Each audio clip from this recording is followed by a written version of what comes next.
Very good afternoon to all, brothers and sisters. Now is 3 o'clock. We shall have our Q&A, question and answer session, followed by review of meditation reporting to deepen one's proper understanding of the cultivation. The Dhamma understanding and the meditation is taught by the Buddha. You all can ask any question regarding the meditation, the Dhamma, and how to apply this Dhamma, real life application of Dhamma. Okay. Anybody wants to report meditation or ask any question? Yeah. Oh, Kalyanitas. Yeah. Can hear me? Can hear.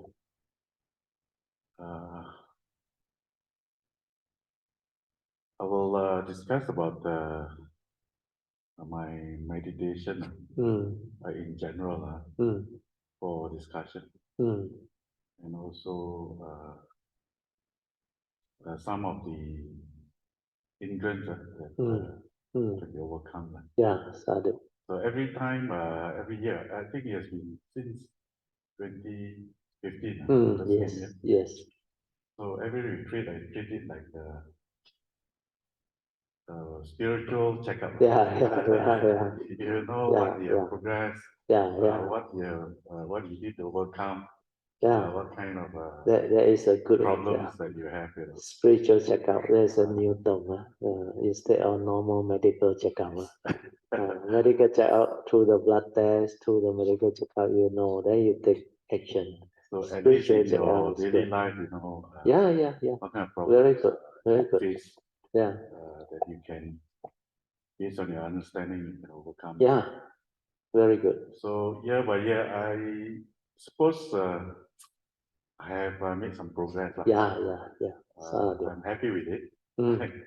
Very good. So nowadays the meditation, I'm not too diligent, I know. No problem. But I find that when I sit, I don't go through the steps. Just good. sit and then relax, and then you settle down you faster. settle down very fast. Right? Very good. That is a sign of very good progress. Then the breath and all those are very subtle. Yeah, very good. Sadhu. I also find that the senses are sharper. Sharper and more sensitive. More sensitive. And you are more moment of awareness. So you see in the morning, you hear the sounds in the morning. Yeah. You sit in the very afternoon, good. you hear sounds in the afternoon. Yeah. Night time is different. Yeah. Right? But that's normal. Yeah. But I find that one of the things I missed out was awareness of your posture when you are doing sitting. Okay. Right. So when you sit, I find that in the past not really aware. Correct. When you go fishing or something, yeah. don't even know. Yeah. So now I sit, I can feel the backbone straight. Yes. Sadhu. That is very good. It's not out of force. Yeah. It is in a relaxed state. Yes. So when you go fishing, that is actually a tactile sensation. Correct. So the awareness will pick it up, and then you get out of you can get out of it, slough and tougher. So no problem. You maintain your awareness. Yeah. Just stay with it. Like today, a few of them managed to do it. Yesterday was Manyon. And the other thing is sensitive also, in the sense that you can be aware of the subtle thoughts. Yes. Wow, very good. That one is very good. There are two things that might happen. Your consciousness might shift. Yes. That's one. The other one that is more problematic is your consciousness drift. Yeah. When it drifts, you feel very dull. Yeah, correct. You feel very dull, and your awareness is really like obscured. Correct. So you will sleep. Yes. You will sleep. That's when the snoring and the vibration and the sound that comes in will be picked up by your awareness. So you get up again.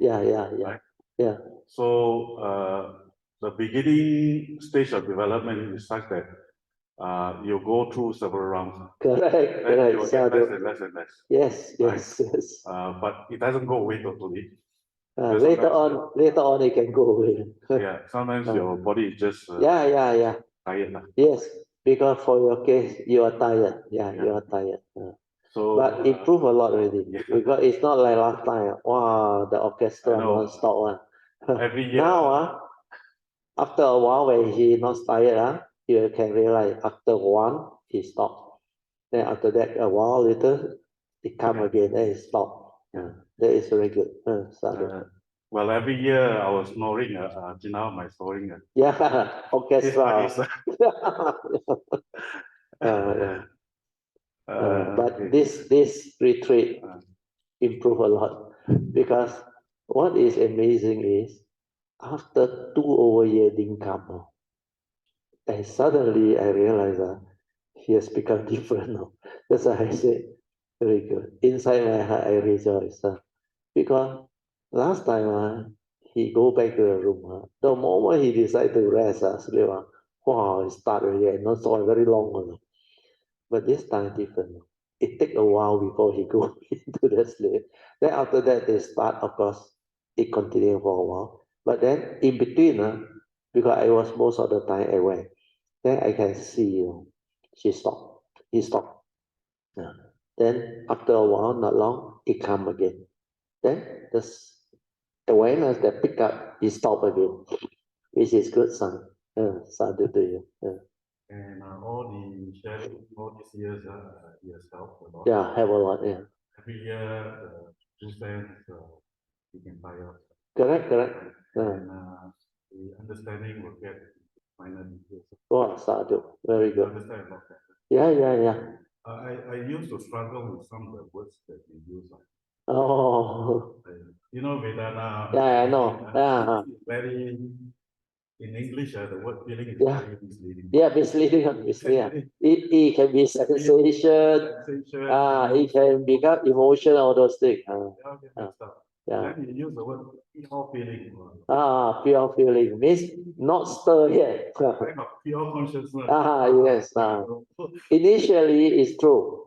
Initially, you cannot understand. Not until he goes in. Then now he starts to understand. You see all these things. Yeah. For instance, pain. Right. When I first started meditation, you talk about Vedana, Vipassana. Correct. Now you sit down with a sensation.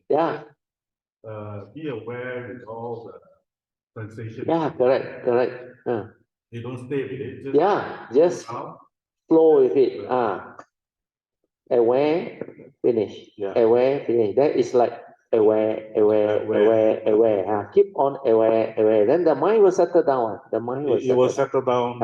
And then if you stay with a more dominant so-called sensation, your breath or whatever, the minor ones like the pain. God.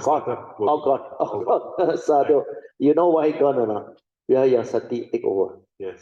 Then you don't label it as hindrance anymore. The moment they say it's pain, gone already. It's a hindrance already. It's already a sankhara. A sankhara and aversion already. You want to do something, then the thought active. That's why you cannot settle down. Very good. All these things you can see quite clearly. Through the whole Sadhu. That is what cultivation is all about. Understand? Not something fantastic. Well, Brother Teo is a very rational person. That's why he said like health check. Then he keep on improving. Then he know how to solve problem now. Application of Dhamma to resolve issue, problem. Understand? No point getting angry, emotional, and all. No point. So when you understand the cultivation, then you know how to use it to live life. That is what Dhamma cultivation is all about. That is what progress is all about. Instead of knowing and understanding as knowledge, then you can talk about it, but you cannot apply it. Understand? Then you cannot see it in the meditation. then all those things become knowledge and concept. What he saw is all the word that he is not familiar with Pali word.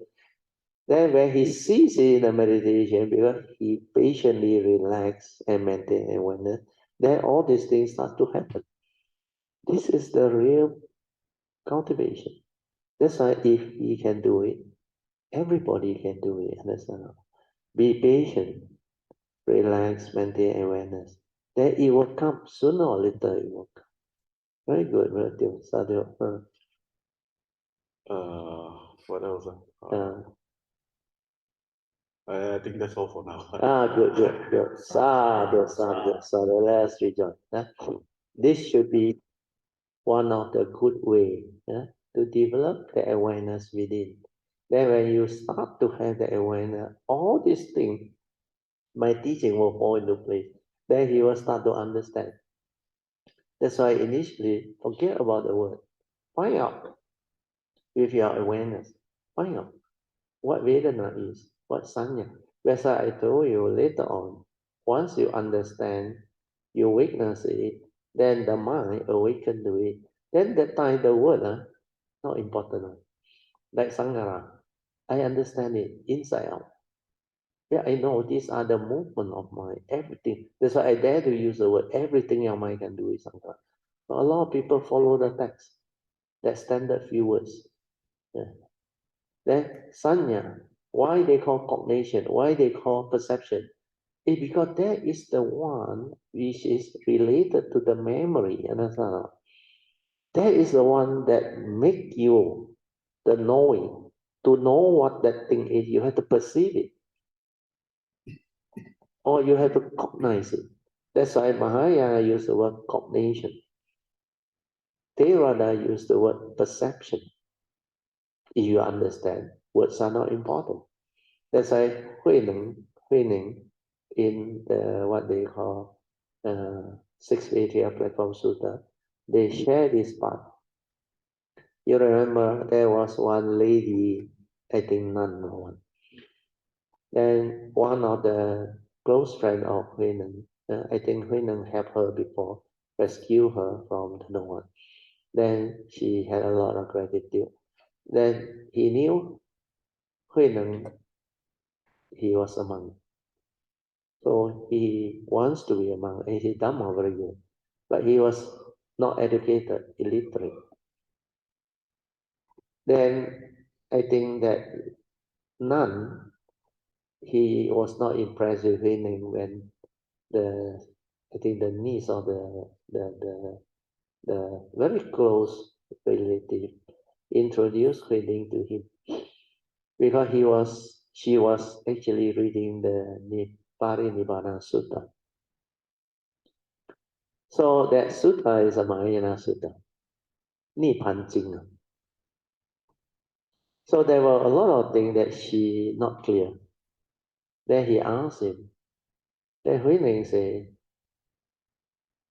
"Can you read to me what this Nibbana Jing is all about? You read to me, I can explain to you." Then he said, "I give you the book, you read lah." Huineng said, "I don't have any education. I don't understand the word. I don't know how to read, but you have to read for me." Then she start to have this mundane thinking, the thoughts straight. How can you study the Dhamma when you don't even know the words? But after a while, somehow, Huineng managed to say something that impressed her. He said, to study the Dhamma, the truth, you actually don't need words. Why do you need words? What's our words? Word is not that thing. Word is like a pointer to let you understand what that thing is. That's a human being, living being, use word. That's how to describe it. But the actual thing is not the word. Then he gives some example which are very good. That's why it's not the word. When you understand, the word become clear. It's just a language used to express, used to explain for others to understand. But if you have not gone through it, the word alone is very confusing. I remember during the early days, the first time I heard this word, this what they call some of these Thai monks who are very good. They use this word, sensitive. They say, when you develop the meditation, you become more sensitive. I was thinking, I was English educated. The only meaning of sensitive I know is that person is very sensitive. And that's how it's the body of what the monk is trying to say. The sensitivity is the heightened mind. Theirs is most of the time they are more calm, more peaceful, more clarity, and most of them are energy filled. So they feel that they have more clarity, they are more calm, and they become more sensitive.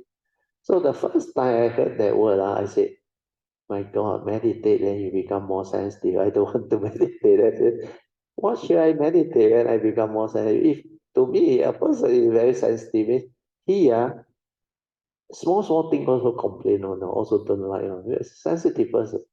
That's why the word is very dangerous. If you don't understand the context of how it's being used, then it becomes confusing. That's why later on, when my awareness nature developed and all that, then I realized the senses become heightened now. Then I cannot find an English word. Then I realized, hey, this word, you become more sensitive. You can sense deeper. You can have better ability to sense what is going on and understand what is going on and develop all this ability. Then only, that's why nowadays I also use this word. You tend to become more sensitive. And this word relative can relate where your senses is like heightened.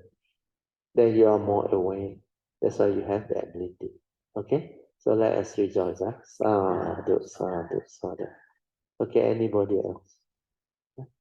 You can report your meditation, or you can do like relative, share, or you can just ask any question related to the Dhamma. Who? Alicia, yeah, Sadhu.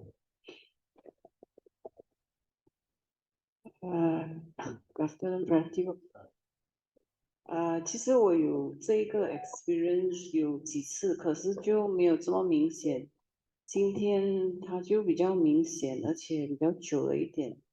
就是你感觉到那个那边好像一直在 expand， 一直在 very good. until 没有 boundary 这样子。Very good, Sadhu. 就是这样子。好，Sadhu. 阿弥陀佛。阿弥陀佛。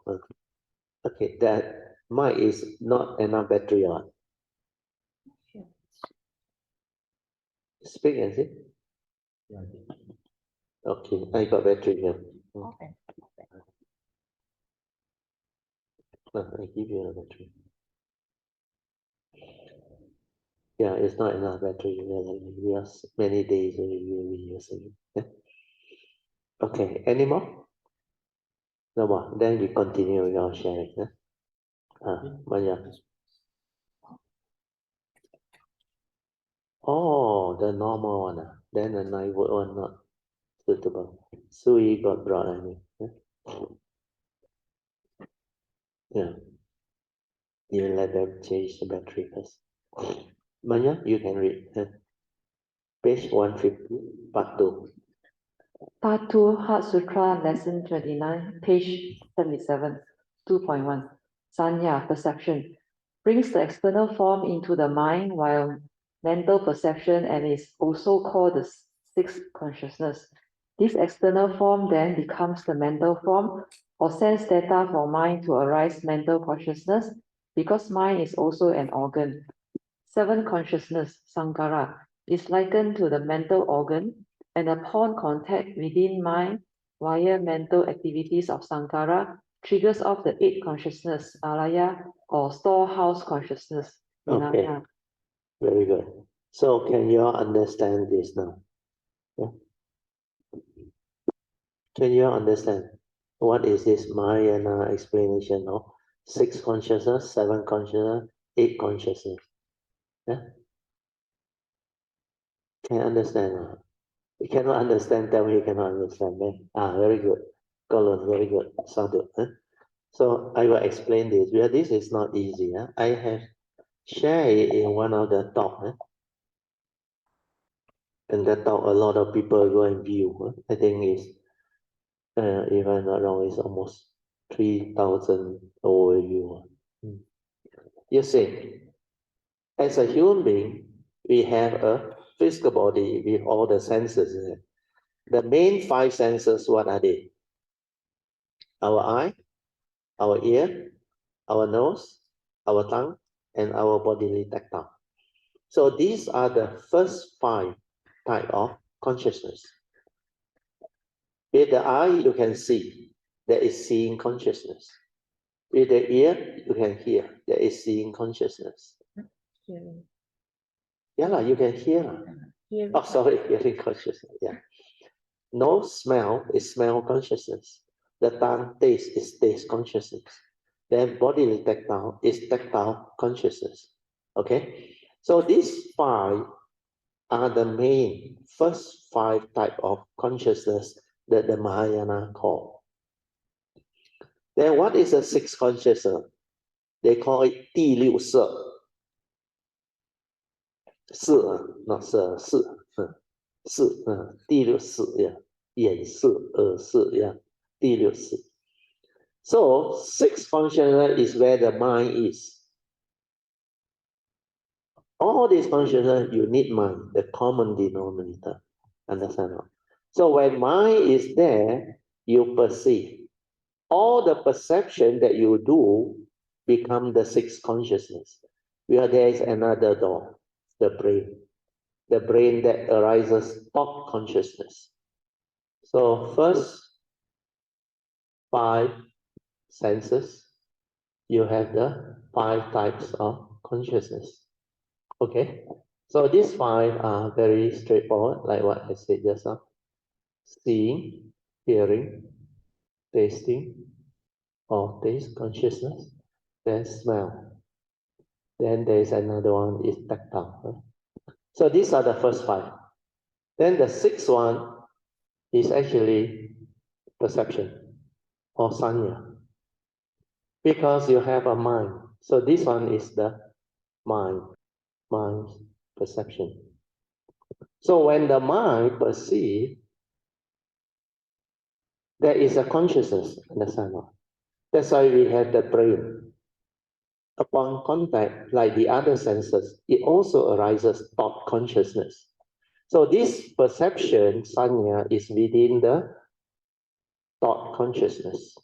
That's why it's called the 6th consciousness. So what is thought? When you see, you can also create thought. Understand? Where you can perceive whatever you see, color, shape, and form within that consciousness.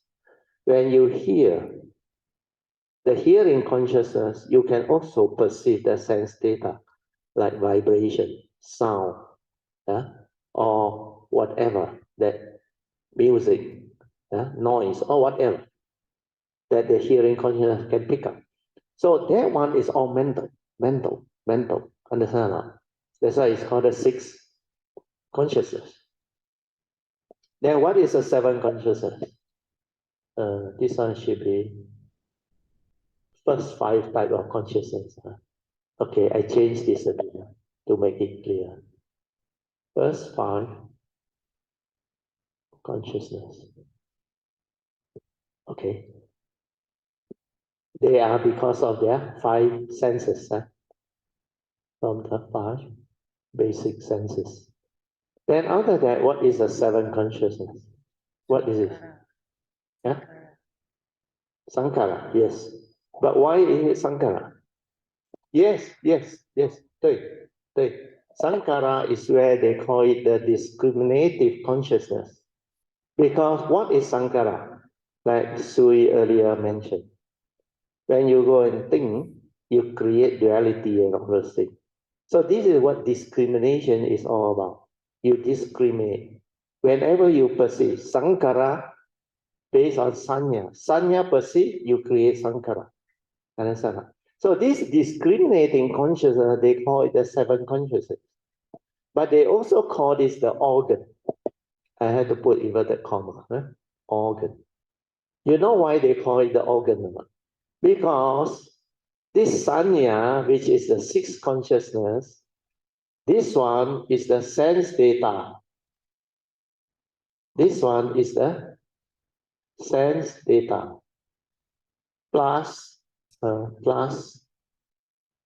organ plus sense data trigger of one. When you perceive something, the external form enters the mind. Understand? Then, of course, this guy, Sankara, discriminate, understand? Create all the content of consciousness. But this fellow is a mind, understand? That's why the seven consciousness make contact with the brain, understand? You understand? The brain. Because you go up there and think, understand? Through memory, you want to perceive. After you perceive, which is sanya, perception, then you create thinking, discriminatory activity inside there. So when you think means you make contact with the brain, it trigger what? This one trigger of vijnana. Understand? Vijnana. But when you input the content of consciousness, it becomes a thought. Actually, it's vijnana plus content of consciousness. So vijnana is the pure consciousness, the receptacle. So if this is the organ, upon contact, the sense basis, which is the brain, so this part, because there is the brain, which is the organ, upon contact, and this external form, which is a sense data, trigger of thought consciousness. So this thought consciousness is the eighth consciousness. This one is the eighth consciousness, or they call it the alaya consciousness. Alaya or storehouse consciousness. Can you understand? Can see? Huh? So the sixth consciousness is actually mind. Understand? So this one is mind. Oh, I have written here. Mind's perception. So this is basically mind's perception, 6. Then you have your 7. Then you have your 8. Actually, you look at it. The Mahayana say they have 8 types of consciousness. But is it any different from the Theravada, 5 aggregate? It's exactly the 5 aggregate, isn't it? Sanya, Sankara, and Vijnana become the 6, 7, 8. But those who don't understand, they say what? You Theravada, you only one type of Vijnana consciousness. They got 8 over here. So because of that, if you look at this one, you will know. The first 5, based on our senses, they will produce the first 5 types of respective sense-based consciousness.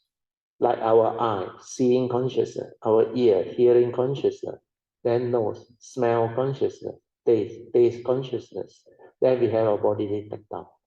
Then when you think, means what? You make contact with the brain, right? That's why you think, right? So this brain creates thought consciousness. So this thought consciousness is actually from your thinking. But your thinking, that sense-based also needs sense data, right? Like you're seeing, you need sense data. What is it? Color, shape, and form. Your hearing, your sense data is what? Vibration, noise, music, or whatever type of vibration that your ear can pick up. So all these have sense data. Smell also same, taste also same. Then tactile also got sense data because the environment, understand the temperature of the environment, the sensation. So whatever that arises through the senses, they can trigger off consciousness. So the brain is another sense, okay, the organ. This brain receives sense data from where? External form, the perception. That's why when you perceive, it's like you perceive the color, shape, and form, then you discriminate. Understand? Now here, what does it perceive? The external perception. It can be color, shape, or form that seeing consciousness, or it can be vibration, sound, or music from that hearing consciousness, or the taste consciousness, and all those things. So this one, the respective sense data that come into the perception of these five, or the memory that you recollect or recall. So these six types of sense data create the six type of respective mind consciousness. Understand? That's why it becomes the sixth consciousness. So can follow. So this is what the teaching is. That's why I said Theravada understanding can explain Mahayana. No different. Understand? Then number 7 is more difficult to understand. But luckily, Alicia and Sui understand. This is the one that creates discrimination. What is discrimination? That's why you got mental state, the mind stir, understand? Like and dislike, pleasant, unpleasant, understand? Fear, worry, anxiety, yeah? Insecurity. These are the movement of Sankara, understand? The mental states. Based on the conditioning from your views, opinion, conditioning, belief system, and all this come from where? Memory.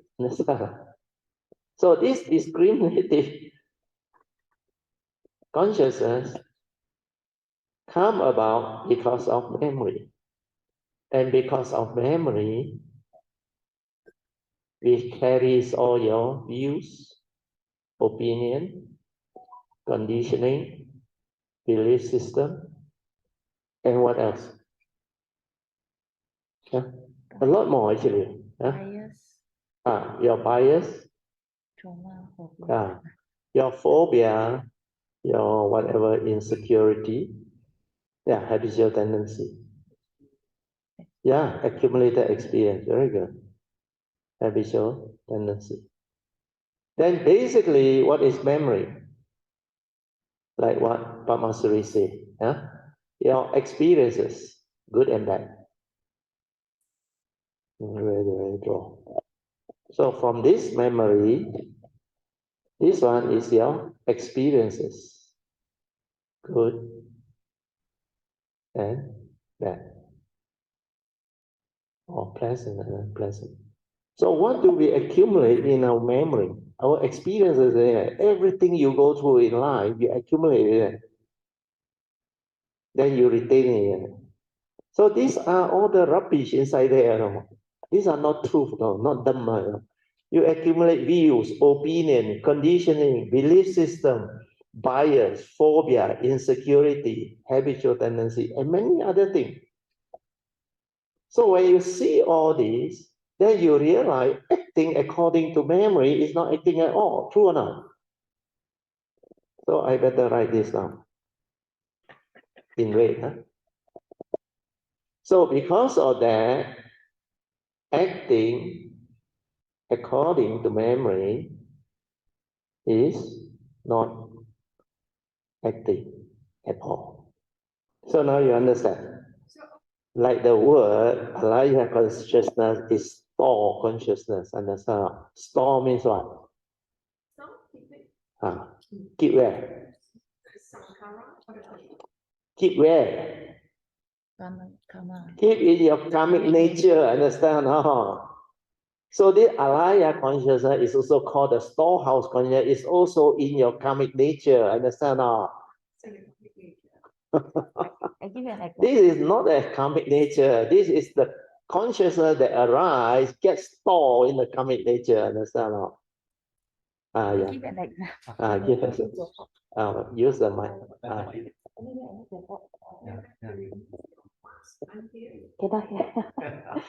Okay. Okay. I thought of an example that might help. let me know if I'm off track. So I start with perception. So let's say my mom went to the market and bought an apple. And then come back, I see, I label perception apple because I saw red color with a stalk. And then I start to see big, oh, good, what brand? NV, good. Got a hole. Bottom one, mommy, not good, go and refund. That one, that start to have, what is so these are duality, good and bad, and then after that, start to trigger the karmic evolution. There was a selfishness that, well, there's a discrimination that apple with a worm is not good. That is my perspective, my preference. And then because we paid money for this, I felt a part of me lost something. I cannot be at a losing end. We need to get our money back. There was all selfishness at play. What about the person that grew this apple? And then all that kind of thinking, all these will create karmic volition leading to that eight consciousness. All these, whatever karmic propension I create, that mental energy creates things that are stored in my karma. Little bit, everything we do, we say, we think, creates karmic velocity. That's how I see it. Because this is what volition will do. Your mental intention means the karmic volition. You create karma. Now you start to understand why Chitta-nupassana, the Buddha said, mindfulness of what? Chitta, the thought, content of consciousness. So when you are mindful, you are aware, understand what the content is. It has an evil root, like when there is greed, aware. There is hatred, aware. There is fear, aware. When the chitta is peaceful, aware. Aware is after you have learned the essential Dhamma, what constitutes evil, what constitutes wholesome, then you aware, you know how to deal with it, isn't it? When there is greed, means what? The 5 ways to overcome it. Okay? The first 2 thought one, you've gone through, no need. The third way is meditating, aware of the greed, that fear, the anger, the hatred, the emotion that arise. Then silence your mind. Then you realize it ceases. Means what? All these are dependent originating, not intrinsic in you. See it, not theory. Theory, then you keep as knowledge, then you try to explain, no use. But when you see it, he used the word, it disappears, dissipate, dissipate. Then the delusion, wrong view, that thought energy no more. That's why when you root out Sakkayaditthi, avijja, then that true mind return. Because all these defilements, good and bad, they are dependent originating, condition arising. Every moment of senses, sense experience. Then if you don't have that mindfulness of Chitta-nupassana and don't understand the essential Dhamma, you cannot handle life. Because this 8 consciousness is always coming. Understand? But when you understand, you know how to root it out. So through the 3rd and 4th way, you straighten your view, you root it out. After you root it out, then you are always at peace. Then this one is no longer alaya consciousness. This one becomes pure consciousness. Understand? Without the evil root, then it becomes very wholesome. Even in the Abhidhamma, they mention it. Not only wholesome, no. These are the supramundane consciousness, that is incapable of evil one. No. That's why in the Abhidhamma, there is one category of consciousness called supramundane consciousness. Who arises? Only the enlightened being arises. And they talk about the 8 pairs of enlightened being. Because the Buddha was teaching the sainthood way until the Arahant. That's why even the Bodhisattva or the Buddha, Sammasambuddha, he's also called himself Arahant. Understand? No? That's why we chant. Salutation to the Buddha. Arahang, that is the Arahant. Understand? No? Arahang Samma Sambuddho means the Sammasambuddha is an Arahant. Understand? No? So because of that, now you understand why the teaching is like that. So these are all related, connected. Hopefully by now it's clearer. So what my daughter gave is good. He wants you to have an understanding of what is going on in your brain. So he gave an example. Then you will come to understand it better because this is how you discriminate. Of course, apple is just an example. Yes, let's say if we have not eaten envy and all the good apple, understand? Then you don't know how to compare, understand? Then you don't know how to discriminate. Apple lah, you look at the price only. When we young, when we poor, we just buy. Got apple to eat already, very contented, very happy. But later on, when you got money already, the normal apple, 1 ringgit or maybe less. But the good apple, like they say, imported one, not only envy. Before envy, there are other range. 3 ringgit, 4 ringgit, 5 ringgit. Then envy come, 8 ringgit, 9 ringgit. Where you can afford, you also buy. Then you buy, you eat. Wow, so nice. Then you start to discriminate. Envy. Nothing wrong with that, understand? It's because you can afford it, understand? You don't have craving for it, understand? When there is no more envy, my wife tell me, I say, I take you star-crosser buy. Then not season. What can you do, understand? You got money, no use, understand? You can afford, but no condition to have it, understand? So when you discriminate means you got craving, understand? Like he said, selfish. I spend money, I pay so much, you buy that type of envy, utang one. Understand? And sometimes after you cut already, your inside bad one. So all this type of movement are what we accumulated during when we are young. Understand? We were taught, educated in that way. Then song is always like that. Everything also want to be song. So when you have that habitual tendency, when you have that Dhamma, then you understand the world is the world. Understand? The world discriminates. The world has duality. So learn to understand this. That's why the 3 levels of seeing, you remember? See mountain is mountain, 看山是山. Then at the direct seeing, 看山不是山, there are no word, no concept. But when you become normal, whoever come, they say this is mountain. If he is just a putujana, deluded, not enlightened, yeah, mountain. Understand? Then the enlightened one come. No, it's not mountain. Yeah, not mountain. But people cannot understand. Then they go and complain. Hey, this brother Tio, people ask him mountain, he say mountain. Not mountain, he also say not mountain. Why? Well, he has transcended duality. Understand? According to reality, if you are of that mentality, still not enlightened, then of course you perceive the mundane perception, which is mountain. Understand? That's why you can live in the world, like the lotus. The pond, lotus pond can be filled of filth, muddy, and all the fishes down there, still trying to survive, jumping up and down. But you above. You arise from the field, but you have this lotus, means the enlightenment above the lotus pond.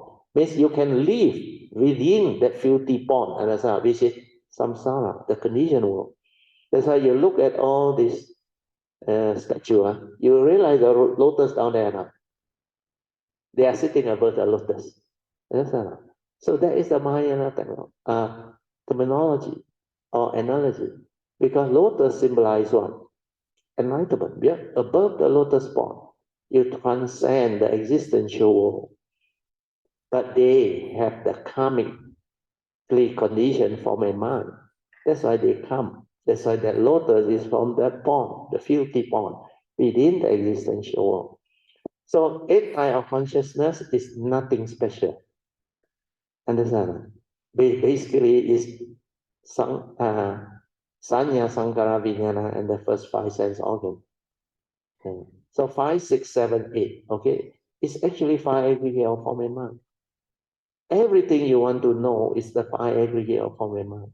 That's why I say when you have mindfulness, when you observe, you come to understand clearly who are you, what are you, and how you function as a human. Means how you create all this consciousness, how you input the content. Can follow? So today one is actually one level deeper than what I normally share. Even in the video, I didn't go to this level. Understand? The one that 3,000 over. Yes, see. I noticed this part.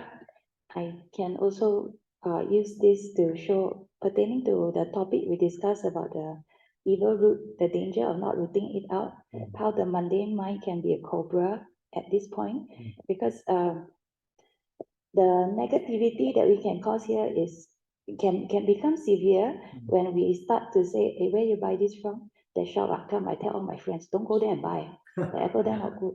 Or things like that. And then we start to build on negativity, and then we if I ever become a farmer next time and I grow apple next life, I will have this kind of things happen to me.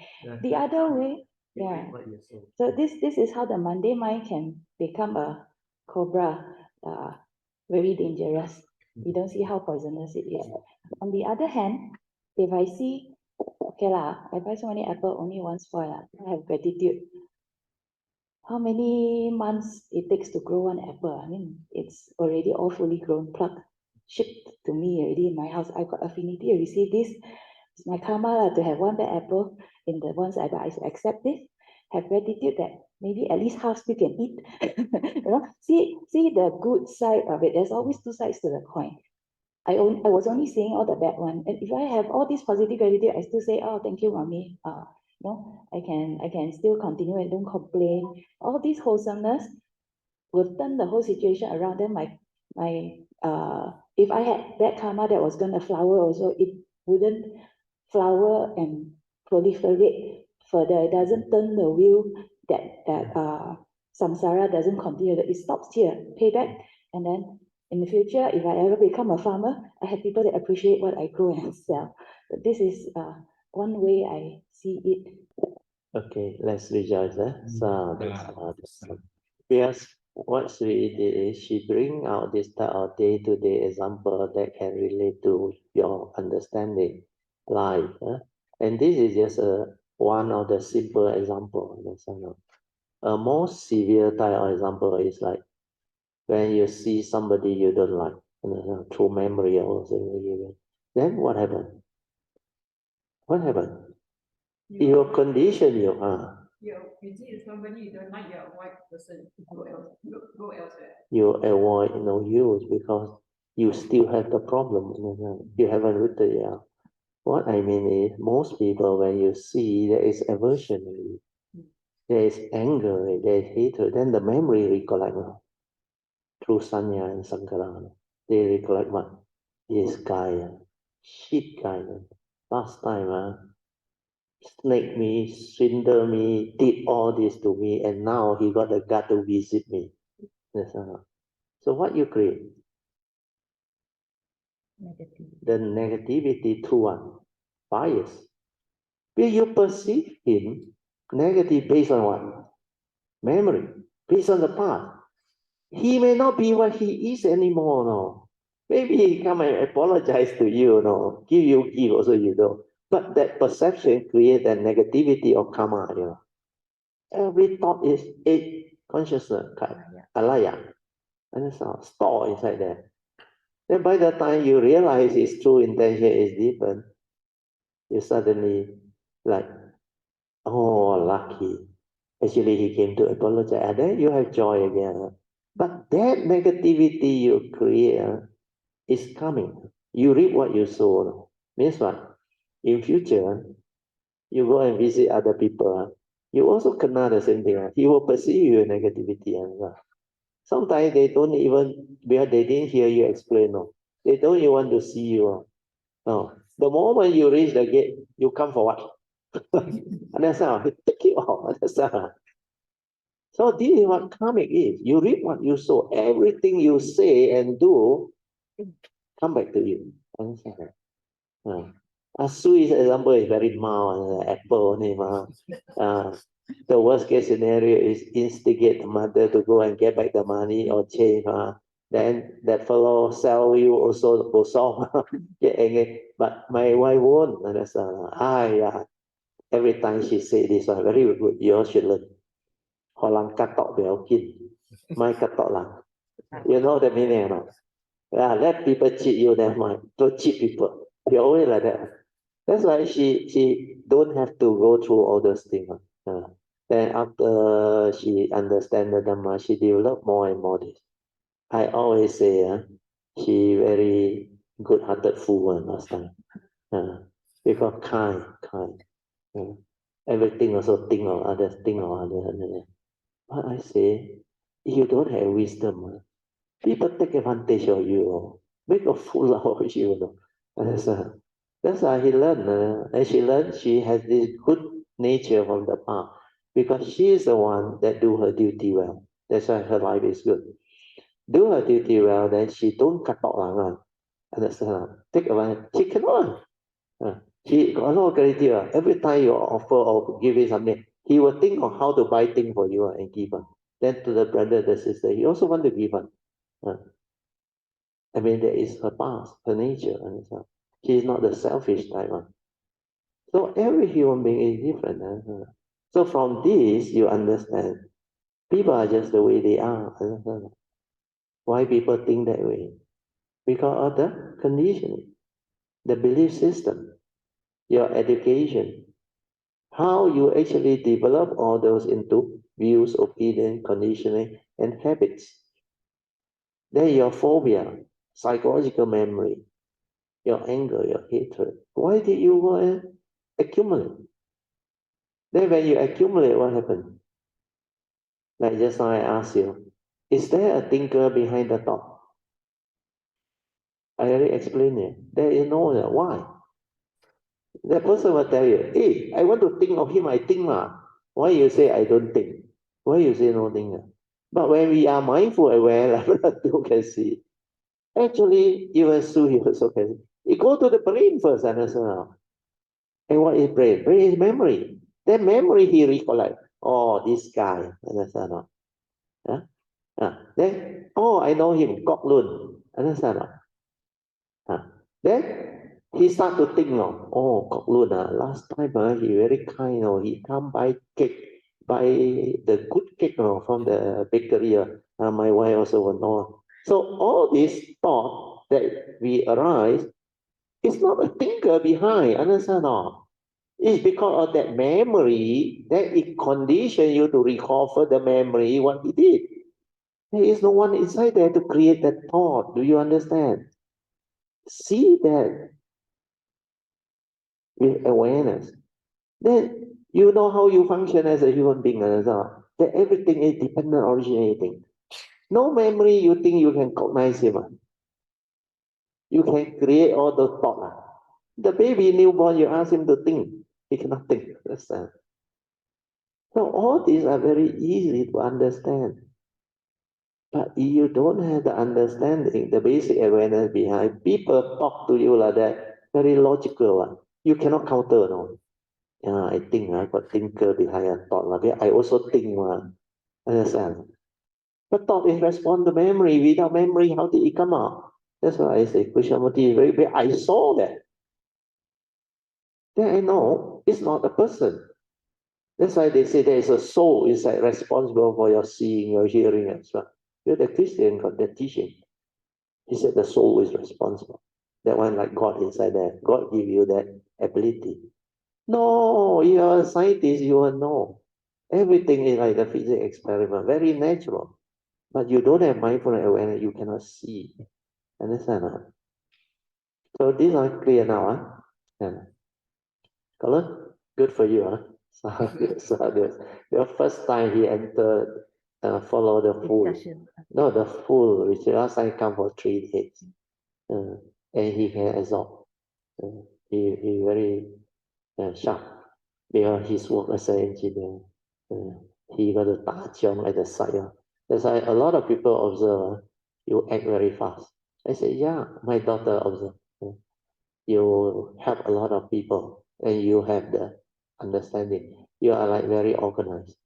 And I can see you very calm, very quiet. You move around different. Yeah, when you come for retreat, you really come for retreat. You don't go and think of your work and handphone here and there.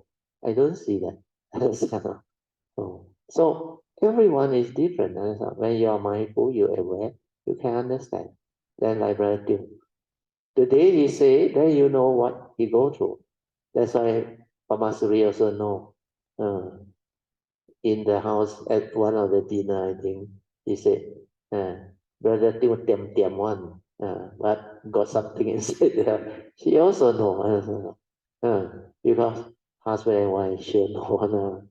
So all these are what Dhamma cultivation is all about. When you have the cultivation, you progress, you become different. The understanding help you understand life and live life according to Dhamma way. So we haven't finished. Huh? So because of all this, acting according to memory is not acting at all. This one clear? Because you are acting according to all this rubbish. Your fear, your insecurity, your bias or whatever. Maybe here include fear. Then it can even include your selfishness. Then emotional negativity. Then envy, jealousy, hatred, etc. So now you understand. These are all evil roots, understand? Acting according to memory is acting according to your fear, your habitual tendency, your belief system, view, opinion, selfishness, emotional negativity, envy, and jealousy, hatred. Is that the way to act? The content is all with the evil root. Understand? Fear, worry, anxiety is delusion. Selfishness is positive craving, greed, the anger, hatred, jealousy. They are all ill will. So this becomes very clear. So you don't act according to memory, how should you act? Acting according to wisdom, following the Dhamma way. Yeah. So Dhamma way is Noble Eightfold Path. Their Noble Eightfold Path is incapable of evil. So this is how you act, understand now? Then when you act according to Noble Eightfold Path, no evil, you should resolve things amicably, understand now? So that no karmic repercussion. So the other thing to understand is to resolve things amicably, got green color. To resolve all issues amicably. So when you understand all this, this is the real living Dhamma, understand? Not theory. You go and check, got textbook tissue like that.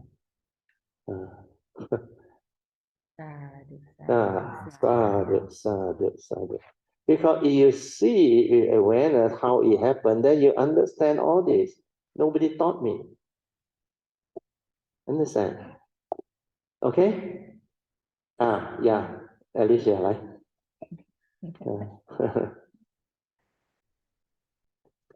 Bertie，还记得你教我们六祖坛经的时候，你讲过这个。对。可是当时我敲破了头也不能明白，因为还没有那个 awareness。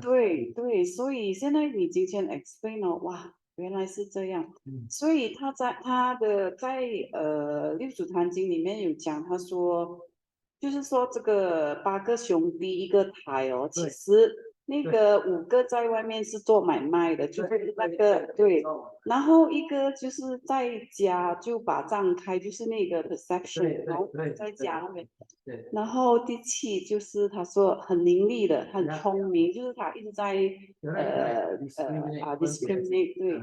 然后那个第8个是很呆的，因为他没有选择性，就是他只能 receive 这个，对对对，所以对，所以感恩他的就哇，这个真的是非常好。我希望这个可以做一个 short video，so that 这个我觉得这个非常重要，因为他有讲，因为他说这整个的巴士里面，我们做 cultivation 要在第6个第7是去下手去管我们嘛，所以我现在讲不然就讲到那个吉丹乌山呢，就是整个这个关这个咯。对对 ，mindfulness of the content of consciousness， otherwise 也看不到。对，所以 And what is the content? Content of consciousness is sankhara, including feeling and perception. Understand? That is the organ, your memory organ inside there. Understand? Sankhara, all the movement inside there. Duality, yeah. Then your discrimination, all the thing I wrote there. Not finished yet. The list still a lot. 是的，是的，不然就full of joy。哇，我终于明白这个，感恩他，阿弥陀佛。阿弥陀佛，萨埵萨埵萨埵。Translate. Oh, okay. What she said is, it reminds her of the earlier years when she was studying the 6 Patriarch Platform Sutta under me. Yeah, at that time cannot understand. Yeah, because not clear. Then later on, clearer, but not so clear somehow. Then he read in the Maya Sutta, Liu Zhu Han Jing, there is an analogy given by Hui Neng. He said the first 5 consciousness, 你用什么来5个兄弟，你個兄弟啊，喺出邊做生意嚟啫。You understand? So the first 5, anybody don't know Cantonese? busy person 喎，你好兄弟啊，啲外口做生意啊。Then the 6th consciousness is the one keep account. The 7th consciousness is the cunning one, is it? All calculate one, profit and loss one. That's why I do a lot of nonsense one. Then the 8th consciousness got no say one, is it? Understand? Beautiful or not? This type of teaching can be understood in such simple manner. You know why these 5? 做生意喺出邊啊？ Every moment of seeing consciousness, what you do? For me or not, you perceive. For me or not for me, not for me, you don't want to do one. Understand or not? If it's not related to me, it's related to ngong. Understand or not? Got advantage one. Okay, got benefit. Oh, okay. That's why a lot of people kena scam. They say got free gift. Understand or not? Download this app, got discount. You go and do lah. Then your OTP all gone without you know. Understand or not? Not 5 brothers, 8 brothers, 5 salesmen, then 1 accountant. That also can. But the last one is a saw. And the last one got no power to make any decision. So a lot of this type of Dhamma, when you understand, you can explain it. That's why Mahayana, you don't play a fool. You don't think they joke or not. The Sutta got a lot of this type of thing. That's why he said very amazing, very beautiful. He said we all should rejoice. Rejoice lah. So now I understand. Today one interesting. This only the unwholesome those in the Alaya consciousness. No, Yunchat, no for recording. No. No, the alaya consciousness got wholesome and unwholesome. But there is another one which is supramundane consciousness. It's not alaya, understand what? Because that one is not stored anywhere, understand what? No sorry. No evil root one, understand not? Enlightened beings consciousness, understand not? They got no avijja, no delusion. How to commit alaya? Understand not? So hopefully with all this, the understanding can deepen, like Alicia said. Today one is like an awakening. Make her understanding so much deeper because she has this awareness. She able to connect. Understand? So Dhamma, when you really have the right cultivation, the wisdom will arise and you become different. You become so beautiful. So this one worth spending time. Worth it or not? Yes. Alicia put thumb up too. No? Sadhu. Okay, continue. 2.2. The four foundations of mindfulness in brief. First foundation, Kaya Nupassana, starts with A. Anapanasati, mindfulness of in and out breath, to train the mind to be in sati to develop heedfulness. B. Once heedful, cultivate heedfulness of the four postures of standing, sitting, walking, and lying down. C. Then move on to cultivate sati sampajana, mindfulness with clear comprehension of all the connecting activities in between the four postures, i.e., daily mindfulness of all actions and movements in the present moment to develop the initial insight into the three universal characteristics of nature. Four types of clear comprehensions are clear comprehension of sincerity of purpose, domains of meditation, reality of here and now, and lastly, non-delusion. D. Then cultivate mindfulness of the four elements which constitute this physical form to see its anatta nature. E. Then contemplate the 32 parts that constitute this physical body to understand its condition arising nature of all parts coming together to perform the functions of a human being and to realize its foulness. F. Finally, to contemplate 9 stages of cemetery decomposition of this physical body, physical form or body after it is devoid of consciousness. So you understand, when the human form is devoid of consciousness, what happens? It not only age, it starts to rot and go the way of nature. That's why I let you see the stages. After they die, the first thing that go away is the heat element, the wind element. Then the earth element still there, temperature no more. That's why the dead body starts to like very cold. Then after that, what happened? The liquid come out. Then the earth collapse. The earth element collapse. Then after that, the weather, the birds, the whatever that likes to eat this type of thing on here is in a cemetery. They will come and like tear apart. Then left with what? Many bones. And the other one that stick to the bone will also dry out. Then the bone later on become what? Become what? Ashes. That's why the Christian know from ash to ash. You return to earth. You're from nature, you come. Back to nature, you go.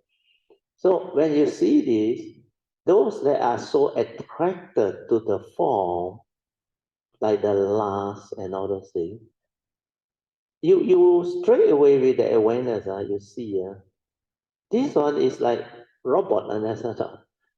When the conditions are there, when they are young, youthful, they make up, then my wife say, lo pun. You know why lo pun or not? Spend money, investment. You know, spend money, go to saloon, go to beauty center, go to plastic surgery, then create all the very nice form. But you never look inside the 32 part. That's what he said. You look inside, wow, like that one, like the doctor X-ray photograph. Understand? So this is visualization. Understand? You become mindful of the stages of decomposition. When it's devoid of consciousness, it no more what you think. So don't be foolish. At that moment, that short moment, you crave, you desire, you become so lustful over it. For what? You all this got karmic one. No? So when you see all this, then you know how beautiful also no use. Understand? Like Ajahn Buddhadasa, you know what he said? No? After you have understood the Dhamma, all this, Miss Universe walk by also, cannot attract you, cannot lure you. No craving, is it? But can see, understand? Can appreciate, but no desire. Also, yes, everything is just the way it is.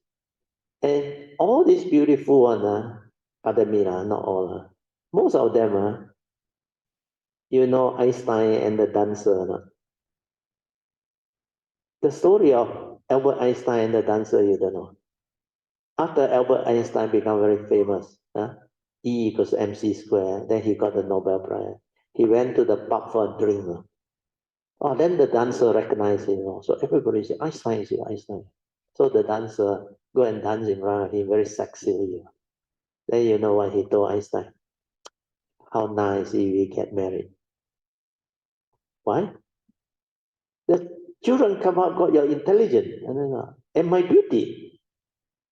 Einstein smiled. He said, what if it's the opposite? You're stupid. Right? You understand? So most of the time, the pretty one is not so good one out there. So it depends on what you want. Life is understanding. When you understand, all this become very humorous and beautiful. Understand? Why I can share this and joke with you? Yeah, I see the mountain as mountain again. Understand? Otherwise, other people say, you cannot laugh. You teach meditation, no, you simply talk. Understand? But whatever that can allow people to understand, because you too rigid, like everything also so serious. You think people attend? Then they walk away. No humor, nothing. Well, with a little bit of humor and understanding together, there is joy. Understand? Very, very good statement. That is a good one. So at least today, not wasted. Okay, continue. Number 2, second foundation, Vedana Nupassana, mindfulness of the feeling that arises upon contact of mind. Be aware of feeling. If feeling has been conditioned into pleasant and unpleasant feelings, then one has to be aware that it has become sensual desire and ill will, which are the first two of the 5 hindrances of mind, and is also the first 2 evil roots of mind. With this awareness, we must arise the right effort to abandon the unwholesome thoughts that have arisen, followed by the right effort to prevent them from arising in the future. Okay, good. So this one, at least now you understand why the Buddha want you to develop mindfulness of feeling. But they go and quote the theory. Feeling got 3. Positive feeling, negative feeling, means pleasant feeling, unpleasant feeling, and neutral feeling. Is that the teaching? No, the teaching, you read the Satipatthana Sutta, second foundation. Mindfulness of feeling in feeling. When feeling has become pleasant and unpleasant or neutral feeling, aware, understand or not? Aware means what? That's why you must have studied the essential Dhamma first. Because 4 foundation of mindfulness is for people who have overcome. After overcoming covetousness and greed, means you are at least a Sotapan or a Sakkayaditthi already. Then only you can do this. So means the essential Dhamma they know already. That's why when they are mindful and aware, what is pleasant feeling? Sensual desire, correct or not? What is unpleasant feeling? Ill will. The first 2 mental hindrance of mind. When you allow this to stay, what happened? Like Sui said, it's like a cobra, no, when you understand. Poison your Because it's a mental hindrance. You cannot meditate, understand or? It hinders your mind from entering the meditative state of inner peace, inner calmness, and inner awareness. So how can you allow it? Understand or? That's why this understanding is very important. And this one is not written in the text. Then we arise the right effort to abandon the unwholesome thought through the 5 way, especially the 3rd and 4th way. Yeah? So the second right effort is, after you have the initial wisdom, to prevent them from arising in the future. It's like the Dhammanupassana, mindfulness of the 5 aggregate of form and mind. When you maintain mindfulness, when the mental hindrance arise, what happens? Like sensual desire. The Sutta says, if you maintain mindfulness, you will come to know how the unarisen mental hindrance come to be. You understand? Where you are mindful. How the pleasant and unpleasant, they come from your habitual tendency, your memory, your conditioning, your belief system. That's why now you see everything is thought-based, acting according to memory. That's how you get into trouble. So, second foundation is to let you understand that the evil roots are there. Especially the first 2 mental hindrance is related to what? Greed and hatred, isn't it? So this is the purpose. Then Banyan read on. Still got. B. So during meditation, if we are not mindful of the uncomfortable tactile feeling that arises via lack of wisdom, then we will react to it and label it as painful or unpleasant feeling, which is the reason why your mind cannot be peaceful anymore, because pain is a mental hindrance. Now you understand. Yeah? Okay, go on. C. If we have this understanding, then we will be mindful of this feeling via our silent mind to investigate into it, to trace its original factors so as to understand how the unreasoned hindrance of mind comes to be. The mind will come to understand that if there is no wrong will or self-delusion, then the steering of mind leading to the arising of mental hindrance of sensual desire or ill will not happen. Then, while strengthening one's views to accept things as they are, one will be able to retrospectively reverse it, thereby understanding how the disappearance of the arisen hindrance comes to be via wisdom. Then, as this wisdom finally stabilizes, one will also come to understand how the non-arising of these hindrances in the future comes to be. This is the way to develop wisdom or insight via Vedana Nupassana, and not via just noting pain, pain, pain, to do away with the pain via resisting suppression and control. Now you understand. Last time they like this type of noting on verbalization on everything also verbalize. Pain, pain, pain, thinking, thinking, thinking, wandering thought, wandering thought.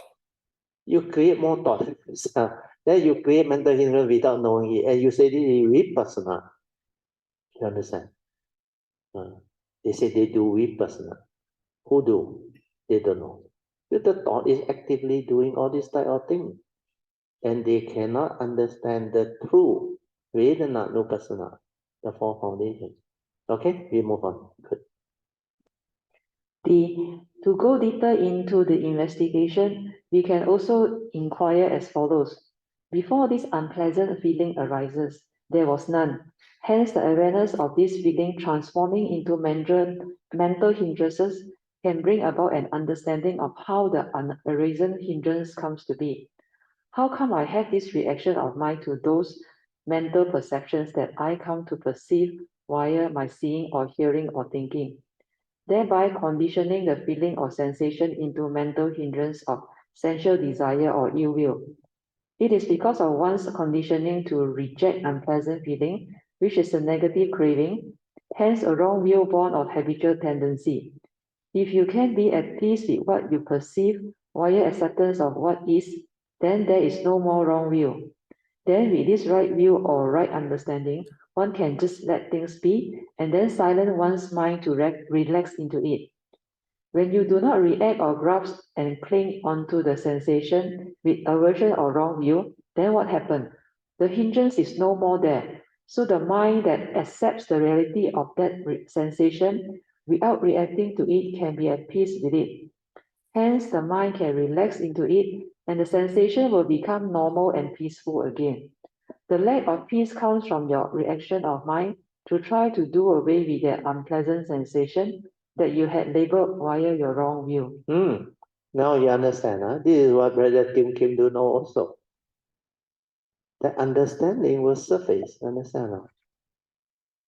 You have to relax and be at peace with it. Don't go and label it. Don't develop aversion and unhappiness to push it away. You do that, it becomes suppression, control.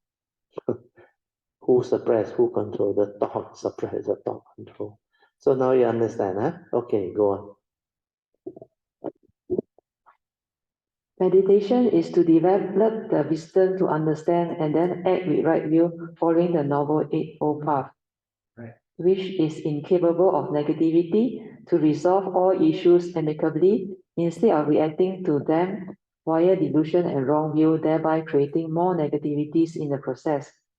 So, the main purpose and intent of meditation is to realize the wisdom, to be at peace with any situation within the moment and not to label it as pain, etc.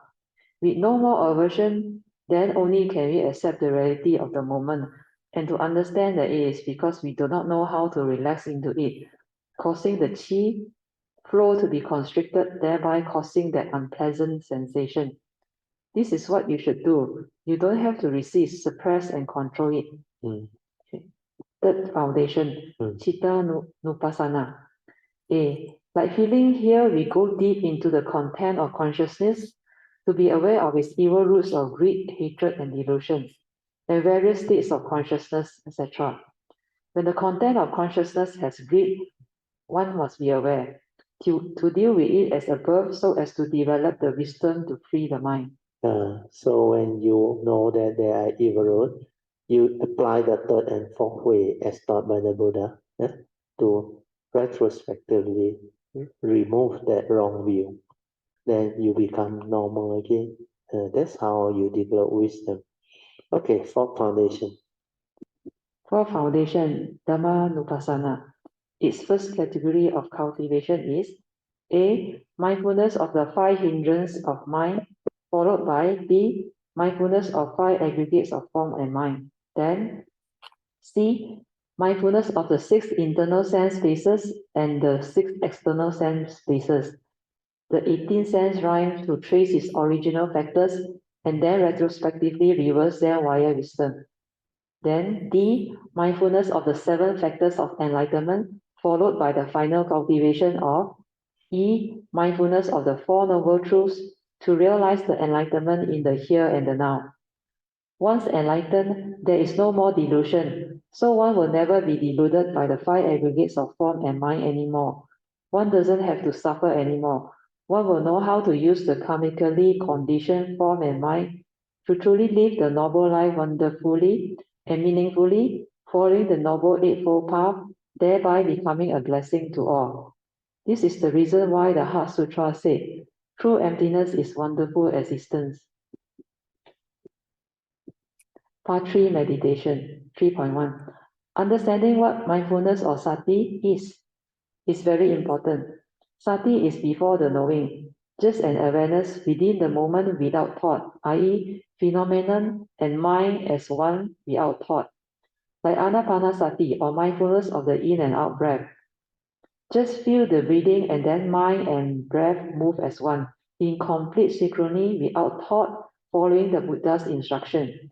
Breathing in, one is aware, and breathing out, one is aware, etc. A calm and peaceful mind is only a byproduct of a well-trained mind. But the main purpose and intent of the Buddha's meditation is not about becoming peaceful and calm only, but to develop the wisdom to be at peace with all situations. Otherwise, one will be trapped with a mind that is attached to the calm and peaceful meditation as the good meditation. And when your meditation is not peaceful and calm, then you are afflicted and you label it as bad meditation. Hence, the sensual desire and ill will, which are hindrances of mind, are still there. Like the saying goes, any sense experience, whether it is pleasant or unpleasant, is a prelude to suffering or dukkha. Even very fantastic and so-called good meditative experiences, including the experiencing of jhana, seeing of nimitta, etc., are just conditioned arising states within meditation, and unless one can develop the wisdom out of them to free the mind, then they are not much use. Of not much use. Of not much use. Yeah. 3.2. I follow your instructions. Just be aware and no more noting. Is this correct? Question 1. Brother dear, during the meditation, when I hear the birds very loud and excited chirping, I follow your instruction. Just be aware and no more noting. Is it correct?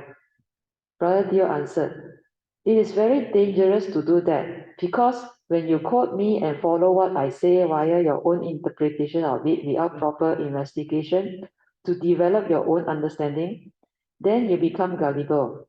The reason being, when you are fully aware and without thought, the listening is very different because it is with the silent mind in full creative awareness and attentiveness. Only then can you truly awaken while clearly witnessing the condition arising nature of the hearing consciousness within your meditation.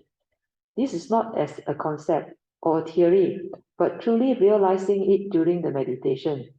So that is why I always say, don't quote me, but just cultivate to investigate and find out for yourself whether what I have said to you is true or not. Don't just believe me and be gullible, okay? Nevertheless, it is a good question because if you don't ask, I cannot point out your mistake and explain further. When you meditate, you just relax your body and mind and maintain the silent inner awareness to be watchful of what is going on within one's form and mind, how one reacts to sense experiences and get conditioned into the various mind states to become addicted via one's heedlessness and wrong view, and how one functions as a living being, and how we become what we are, how our mind, thoughts, feelings, and emotions arise and pass away, following the 12 links or law of dependent origination. Awareness or sati is the silent mind before the knowing, and it's just awareness without thought, i.e., mind and phenomena as one in perfect harmony and synchrony to move and flow with life. But due to ignorance and delusion, the mind cannot become heedful or mindful because it thinks a lot and becomes very heedless via its habitual tendencies. Through ignorance, the mind keeps on reacting to sense experiences to arise the likes and dislikes, fear, worry, and anxieties and restlessness, doubt, etc. throughout the day. These are the 5 hindrances of mind that hinder your mind from entering the meditative state of inner peace and calmness. Such continuous heedless thinking with the 5 mental hindrances will become so habitual, and this is the reason why most living beings think a lot and they find it so difficult to meditate. The moment they close their eyes, there are so many thoughts. So the first thing to do in meditation is to develop the opposite 5 spiritual faculties of sadhan, viriya, sati, samadhi, and panya via your daily devotional puja to counter the hindrances, thereby reversing all the heedless thinking so as to become more peaceful and calm. Another skillful means is to do the mind sweeping method to just feel and relax the body and mind without thinking so as to decondition your habitual heedless thinking. It will also train your mind to be at the location you want it to be. This is followed by anapanasati or mindfulness of the in and out breath so as to develop apamada or heedfulness of mind. When the mind is trained and heedful, it listens to you. You want it to be silent, calm, and peaceful, you will just do that. If you want it to be aware or at the moment of feeling, perception, activities of mind and consciousness, you will just do that. Such a mind can meditate and understand what is going on. You want it to think, then only it thinks. Otherwise, it is silent, relaxed, and just aware within. The mind becomes like your obedient and faithful servant, and it is always your command, always at your command to do what you instruct it to do, especially to live and experience all of the beauty and wonders of life, and live life to the fullest and meaningfully. If the user of thoughts is wise, then thoughts become beautiful, right, and wholesome thoughts. Otherwise, if the user of thoughts is evil and heedless, then thoughts become evil, i.e. wrong thoughts that constantly condition one's evil roots of greed, hatred, and delusion, leading to all the suffering and misery. This is the reason why the Noble Eightfold Path is about right thoughts only. The cultivation of the 5 spiritual faculties is very important because it can help you overcome the 5 hindrances of mind: sensual desire, ill will, sloth and torpor, restlessness and doubt, thereby enabling you to understand easily the Buddha, Dharma and meditation as taught by the Buddha. Radiating love and metta while reciting, "May this body and mind of mine be well and happy always," also helps complement the cultivation because it will bring about a calm and composed mind, a lot of inner peace and happiness. Well-being and happiness.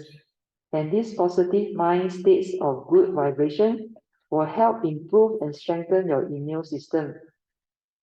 When the mind has a lot of well-being, joy. When the mind has a lot of well-being, joy and metta, it can become calm and composed because it is without the heedless thinking and hindrance of mind.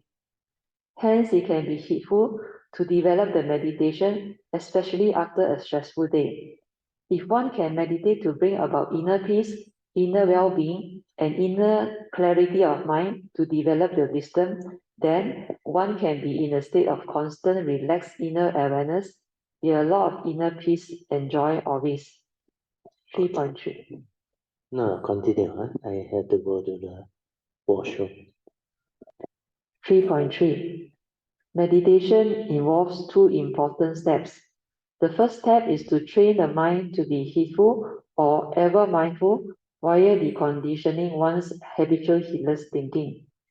Then the second step is to use the trained and heedful mind to meditate via cultivating the Noble Eightfold Path, especially the 4 foundations of mindfulness. It is also very important to understand what sati is.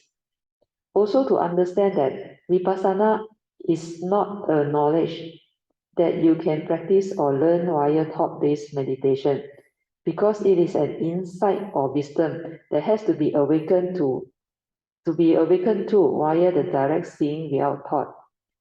And wisdom is not rigid knowledge that can be learned or practiced, because it is an understanding which is not rigid. This is the reason why the Buddha always says, "He only shows us the way, but we must walk the path ourselves to awaken to it." V stands for the 3 universal characteristics of nature: anicca, dukkha, and anatta.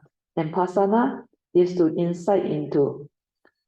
So the meaning of vipassana is to insight into the 3 universal characteristics of nature, thus awakening to this truth. Note, there are no short notes for the Heart Sutra classes 27 and 28 because Brother Theo's sharing was just based on a review of the Heart Sutra class 26 short notes.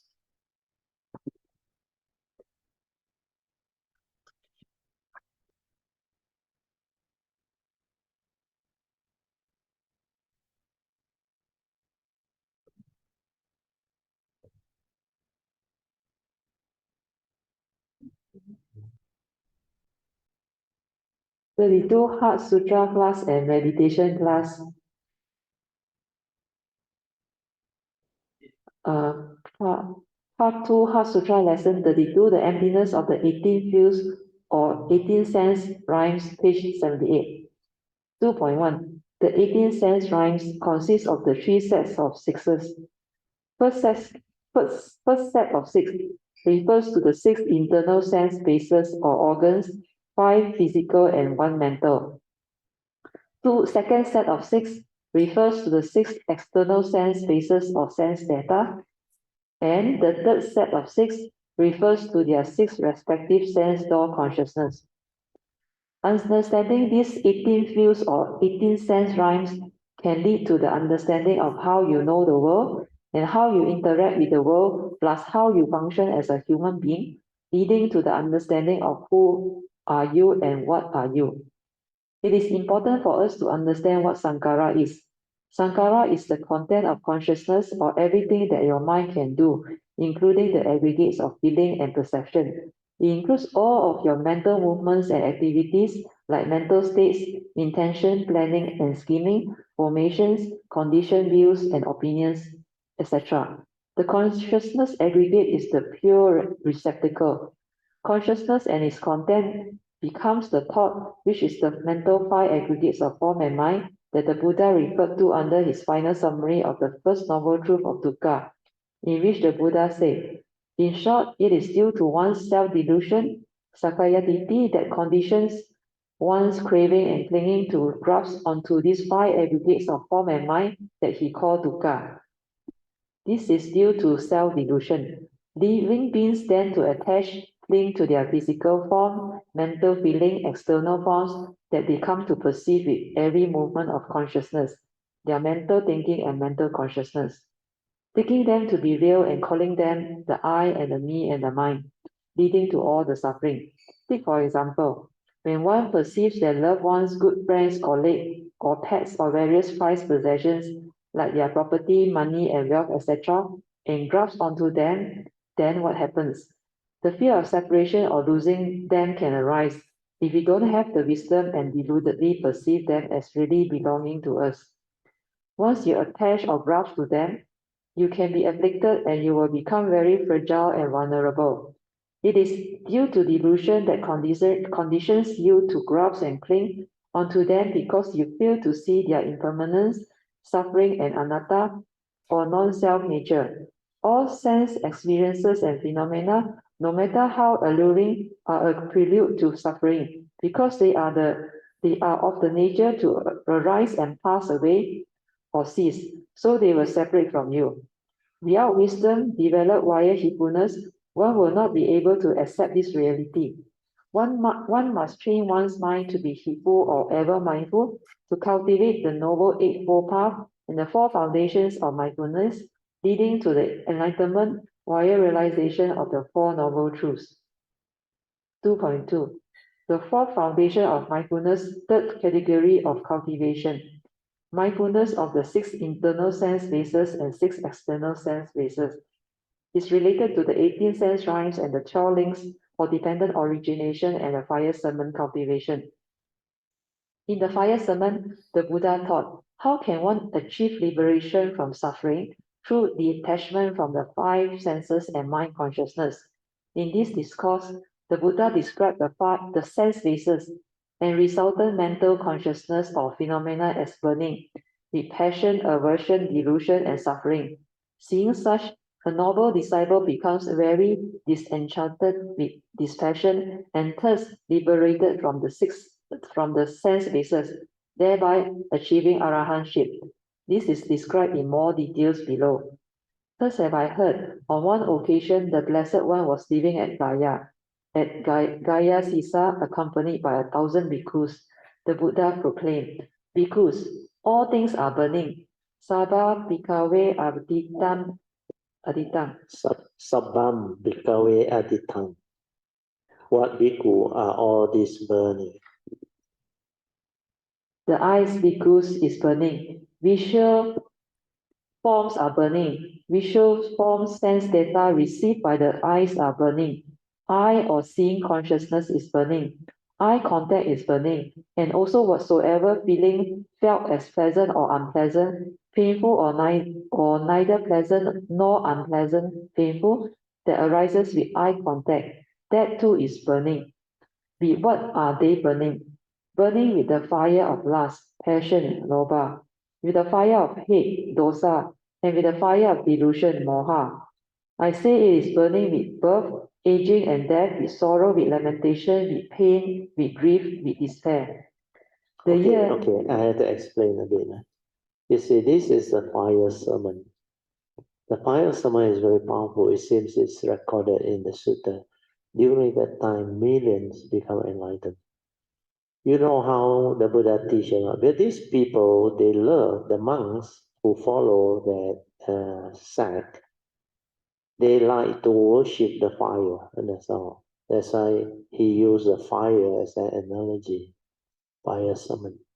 So what is happening is the Buddha knew where he teach them that way, they will awaken because they are so closely related to fire. And fire has this capacity to burn and really burn on. So when he started by saying the paticca samuppada, the dwelling, which just now Sui tried to explain, is like a cobra when the evil roots are there, when the content of consciousness has all this type of thing. So every moment of the paticca samuppada, sense contact leading to sense experience, all the movement. So like seeing consciousness, the eye, bhikkhu, is burning. Why is it that organ is burning? Because if you don't know how to use it, you perceive and create duality, you create evil root, you create suffering. That's why the eye is burning.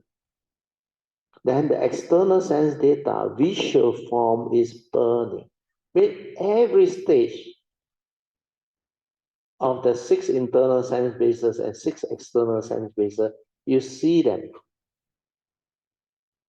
The sense basis is burning. Sense data is burning. Then the next one is what? The sense data received by the eye are burning. That eye consciousness, after that you become conscious. That is also burning. That eye contact is burning. Also, whatsoever feeling felt as pleasant and unpleasant or painful, or neither pleasant nor unpleasant, that too is burning. That arises with eye contact, that too is burning. Then he said, with what is it burning? The evil root, see? Burning with the fire of lust means craving, greed, selfishness, passion. Passion means, or lust or passion is the same, it's greed. Then with the fire of hatred, dosa, you want to push away. And with the fire of delusion, moha, I say it is burning with birth, aging, death, with sorrow, lamentation, means it can bring about the whole mass of suffering. So this is to tell you the danger of holding on to these evil roots, because it will bring forth dukkha, affliction, suffering. So when you understand this, you are mindful, every stage is burning. That's why it leads to dispassion, understand? It's like towards the end, I remember, before cessation happened, you will come to an understanding. Everything is not what you think, unreal. We are dependent originating, not what you think. If it's dependent originating and not what you think, then why do you hold on to it? Why do you keep on thinking about it, grasping onto it, give meaning, reacting, becoming afflicted? So once you reach the understanding, then you realize what the Buddha gave as analogy, sankhara, like the banana tree stem. Layer after layer you peel, means all your thinking, sankhara, mental state, everything, your reaction of mind, or whatever you store in your memory, your views, your opinion. Towards the center, at the center, there is nothing. At the core of it is empty. It's just like the saying in Mahayana, 来也空,去也空, means you come empty. You die, you go also empty. Then why do you grieve over emptiness in between? Understand? Then you start to understand that the wisdom actually leads to Nibbana. Then you say, think also like that, don't think also like that. But everything is dependent originating. So you don't create, there is nothing. So why you go and think to analyze, to try to reason, to try to be right and all those things? That's why at that moment I remember my mindfulness was very stable, my awareness, my wisdom, the understanding. Then I just let things be. Think also like that, don't think like that. I stop the sankhara thinking. Not like purposely go and stop it, no. Because of the understanding, the wisdom, the sankhara all stop. And not long. Suddenly the mind ceases. That's how you can realize Nibbana, the unconditioned. But don't think it's so easy. It's not knowledge. You have to go through the awareness, the sati, the mindfulness, the heedful mind. You must meditate, ever mindful to awaken, to develop insight, then contemplate, reflect, stabilize the understanding, until finally it becomes so clear. Every statement that the Buddha recite, every stanza becomes so clear, so beautiful. Sabbe sankhara anicca. All sankhara is like that. Impermanent. Come and go, come and go. Dependent originating, condition arising, causal phenomena. If you attach and cling, sabbe sankhara dukkham. Suffering arises. Where you keep in, you want, there is craving. Where you cannot get what you want, you suffer. That's sabbe dhamma anatta. Both the condition and the unconditioned is also non-self. Where it's not a being, not a permanent, unchanging entity. It cannot come out to live life. Understand? It's just an awareness nature inside. Then you straight away understand. That's why because of all this understanding, you see the unreality of form. You see the unreality of mind. Then you see the whole of creation. Consciousness created the world and the continent. Then the conditioned world is a phenomenal world of consciousness. All this you understand. Then they have no power, you will collapse in front of you. Then you end up with that wisdom. Think also like that, don't think also like that. Then the mind cannot think. The mind just rests at peace. Then the condition arise because of your wisdom. Then that mundane mind ceases. Because once it realizes itself, it ceases. That's how Nibbana can be realized. Okay? Yeah. I was contemplating the fire sermon. I was contemplating the fire sermon, and then I do get the analogy that fire will destroy you if you get too close. It is dangerous, and so we have to beware. It's like a cobra. But I think in our day and age, fire hazards are not seen as such big a danger, so the urgency is not there. What came to mind was, you know how we have a lot of internet scam. You get a phone call, you're even scared to even answer nowadays. So everything we see is like the scammer telling you, you won a lottery ticket. Come lah. So that like we see a table, we think it'll be there forever. That actually is a scam.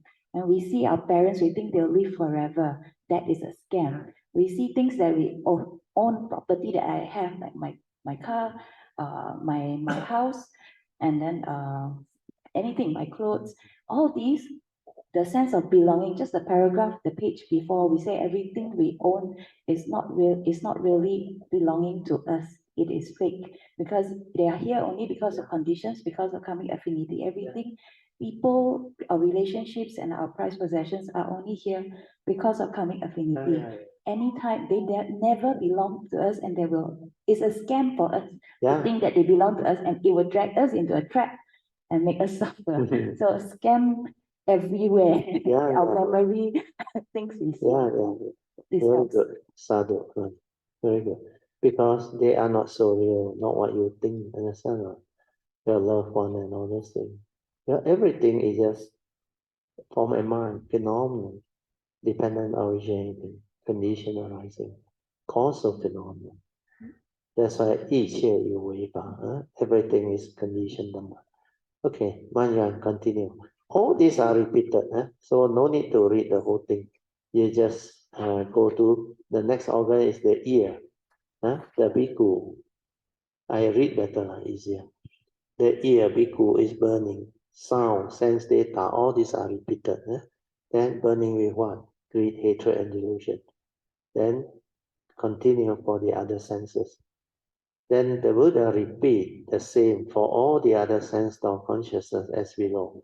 The nose, the tongue, the body, the mind, they are all burning. So under the mind is burning, thought is burning, mental objects within the mind is burning. Mind and thought consciousness is burning. Mind contact is burning.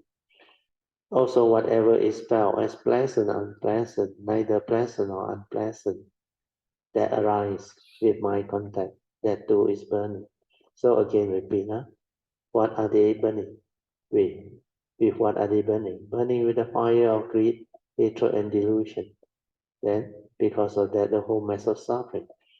Then, bhikkhu, listen to this, when a noble disciple who has heard this truth, heard only now, and clearly seeing things thus, means you can understand what the meaning the Buddha meant by burning.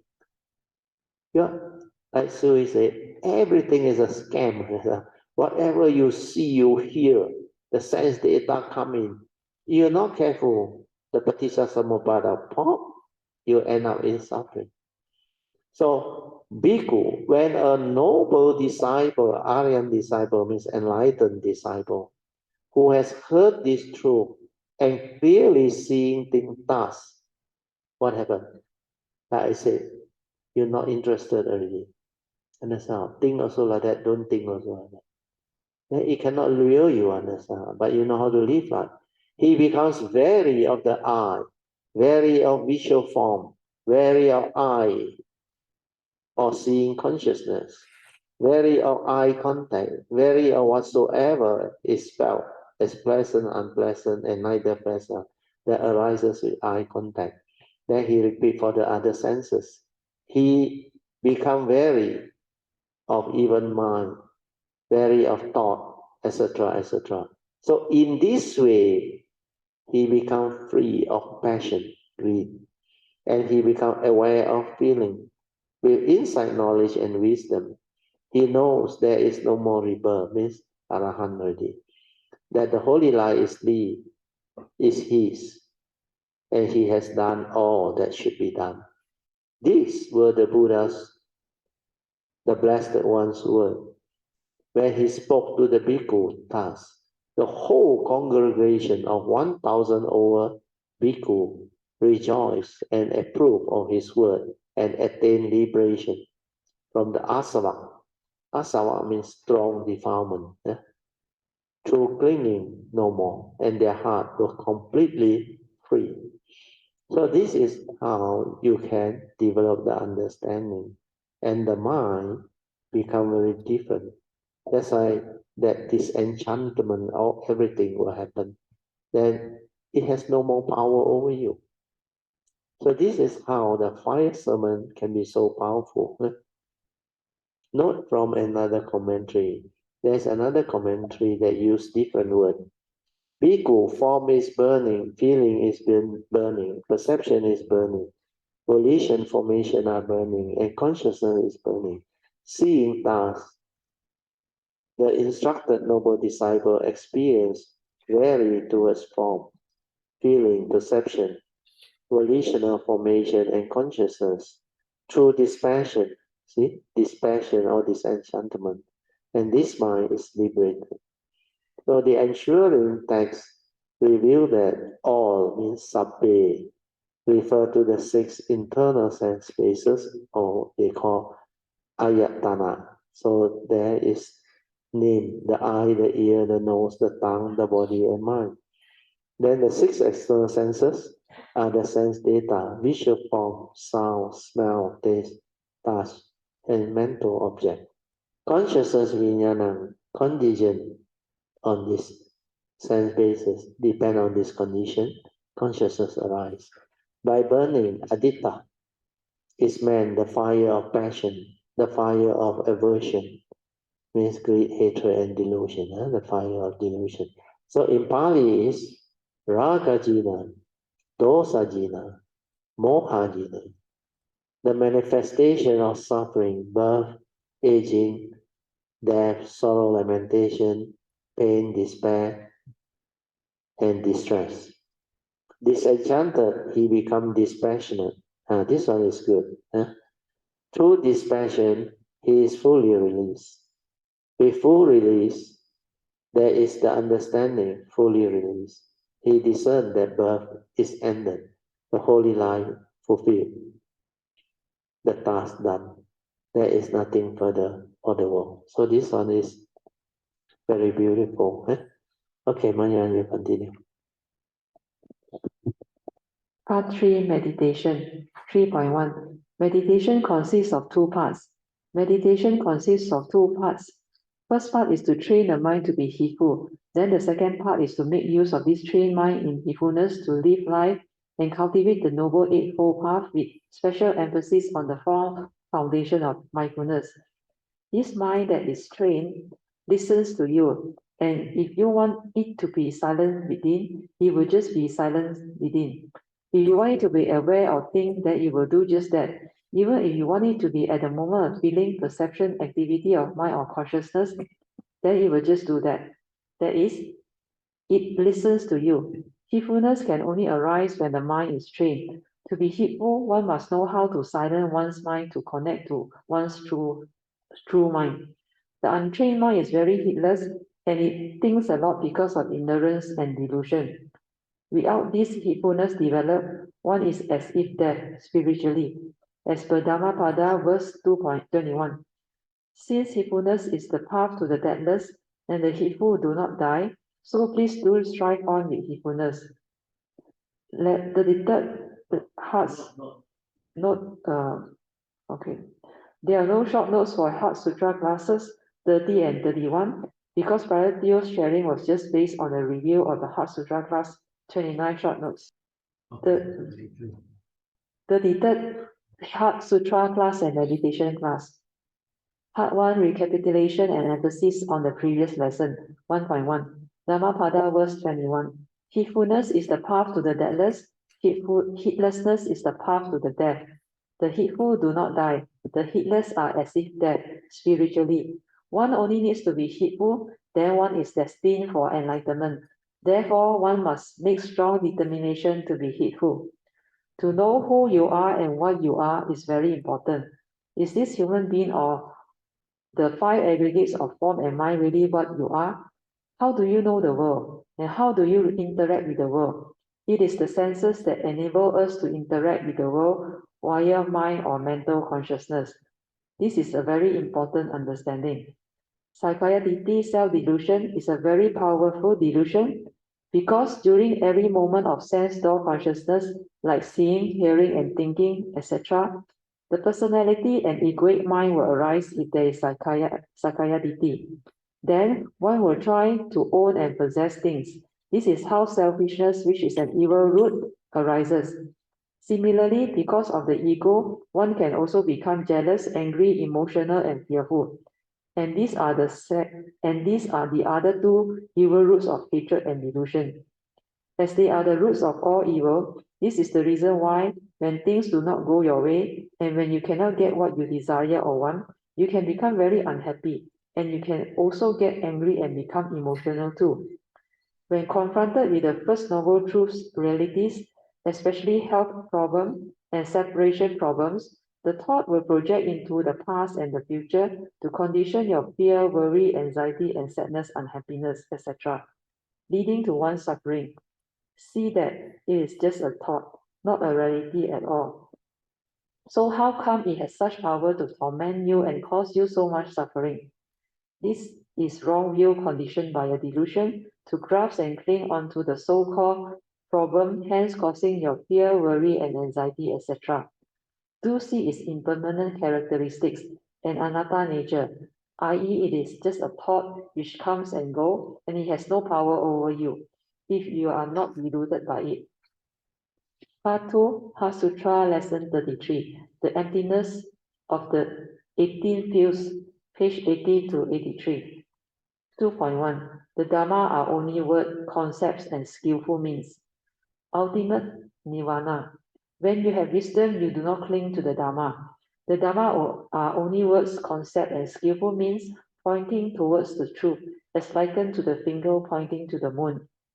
The commentary said, the mind of the past cannot be obtained. The mind of the future cannot be obtained, and the mind of the present moment also cannot be obtained. This English translation by the commentary is not so clear as compared to the Mandarin version.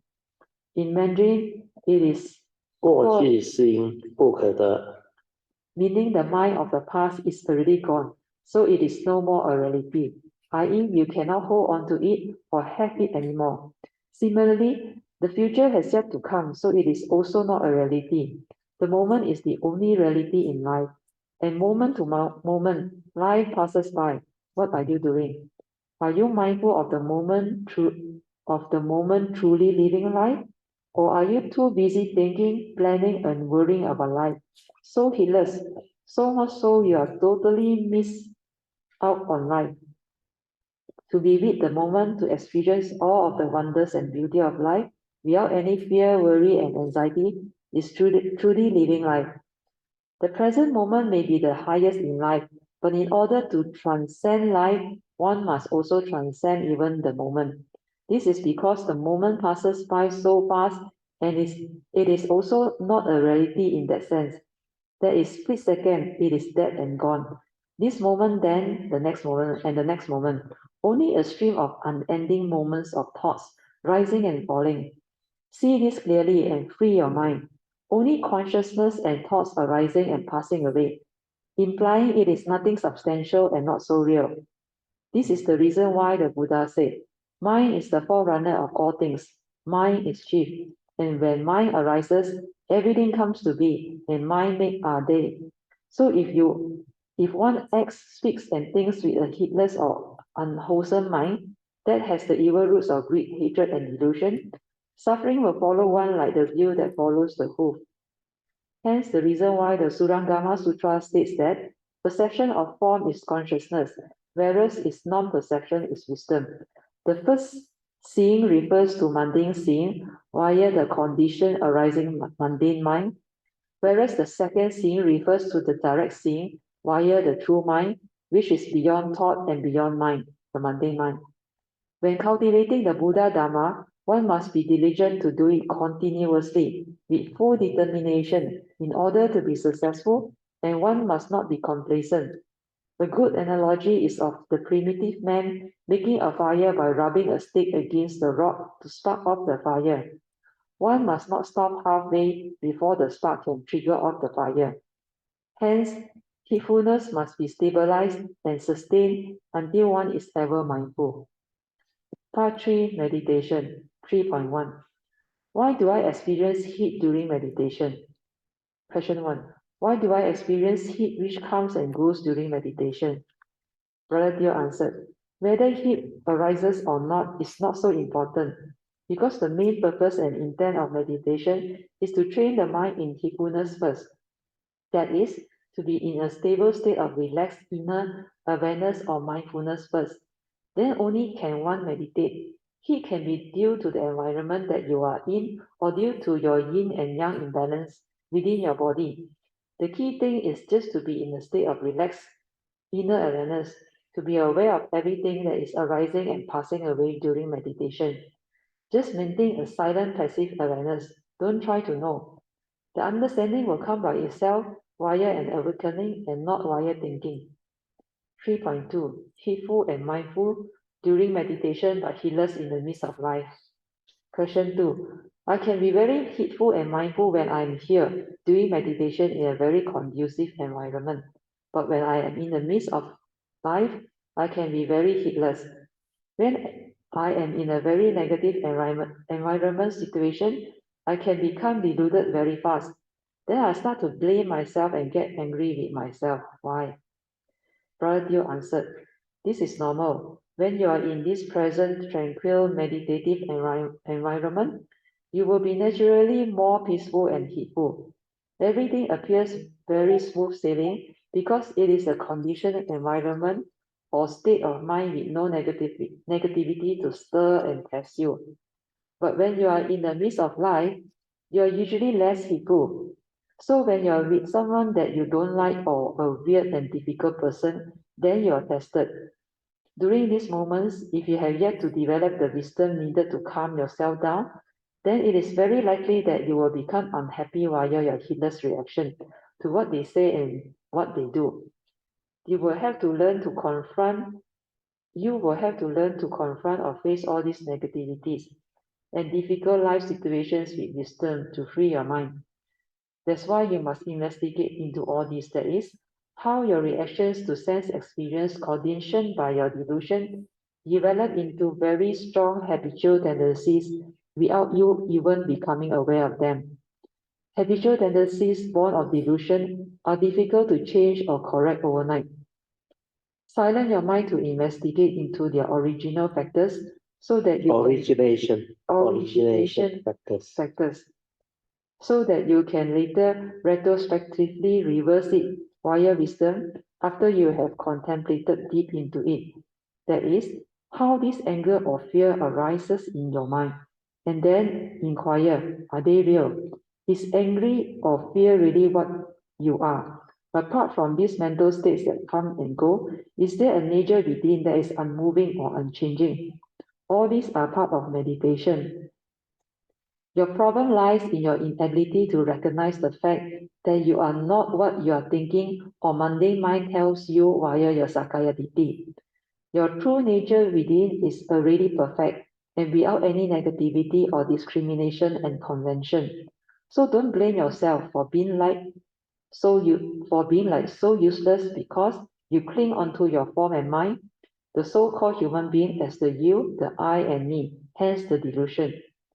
Blaming and getting angry with yourself is of no use because it is a wrong view. The anger or fear that you arises is not you, but only a conditioned state of mind that arises after you have reacted to what you see and what you hear, and think via your own Sakkayaditthi or self-delusion, which is a wrong view. If you do not perceive whatever life situation that arises with negativity or wrong view, then you will not react and there will be no suffering. You will come to understand via your heedfulness that when things don't go your way, then you will react because you want things your way, which is against nature's law that govern all of life and existence. Hence, suffering will arise because you have your expectations that are not met, and you are not able to understand that people are just the way they are, and this is a fact. This is part of the first noble truths, 7 conditions or realities of life and existence. When you have right view, anger, selfishness, and fear cease to be. As we all know, a deluded person will say and do deluded things. Likewise, an angry and violent person will do and say angry and violent things. You have to develop the wisdom via your meditation to just accept them for what they are, and then you will be peaceful. You will only need to change and straighten your view to free your mind. This realization is wisdom. Hence the saying, wisdom frees, whereas delusion binds. Okay, we stop here. Huh? The time is up. So you can now go down for dinner. 5:50. Instead of 5:50. Okay, thank you, Maya Sadhu. So let's rejoice. Sadhu, sadhu, sadhu. Okay, you can pay respect mindfully to Sutra.